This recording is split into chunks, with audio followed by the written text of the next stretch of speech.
بسم اللہ الرحمن الرحیم۔ السلام علیکم ڈیئر ویورز، آپ کے فیورٹ انفارمیٹو چینل فرقان ٹی وی سے آپ کی خدمت میں حاضر ہیں۔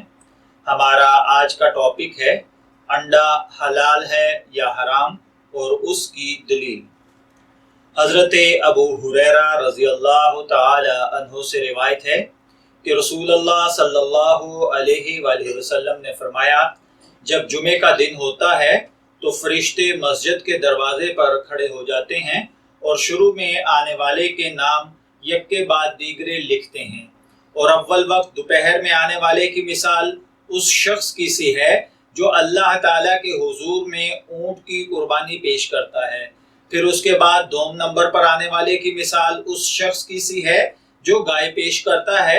پھر اس کے بعد آنے والے کی مثال مینڈھا پیش کرنے والے کی، اس کے بعد آنے والے کی مثال مرغی پیش کرنے والے کی، اور اس کے بعد آنے والے کی مثال انڈا پیش کرنے والے کی ہے۔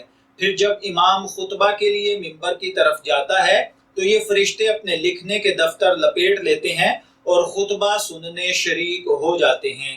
یہ حدیث مبارکہ صحیح بخاری اور صحیح مسلم کے اندر نقل کی گئی ہے۔ تو دیکھیے بھائیوں اور بہنوں، بہت سارے ایسے لوگ ہیں جو انڈا کھانے سے منع کرتے ہیں یا انڈا کو حرام کہتے ہیں، تو ان کے لیے یہ عرض ہے کہ اگر انڈا حلال نہ ہوتا، حرام ہوتا، تو پھر نماز جمعہ پڑھنے کے اوپر جو یہ انڈے کا ثواب ترتیب کے ساتھ بیان کیا گیا ہے، یہ اللہ کی طرف سے قطعاً اس کی مثال نہ دی جاتی۔ اللہ کی طرف سے نبی اکرم صلی اللہ علیہ وآلہ وسلم کا اس کو بطور مثال پیش کرنا اور حدیث میں اس کا وارد ہونا اس بات کا ثبوت ہے کہ انڈا نہ صرف یہ کہ حلال ہے، بلکہ اس کو صدقہ کرنا یا اس کو کسی کو پیش کرنا باعث اجر اور ثواب بھی ہے۔ میں دعا گو ہوں کہ اللہ تعالی ہمیں ان باتوں کو سمجھ کر ان پر عمل کرنے کی توفیق عطا فرمائے۔ اجازت چاہیں گے، پھر ملیں گے کسی نئے ٹاپک کے ساتھ، تب تک کے لیے اللہ حافظ۔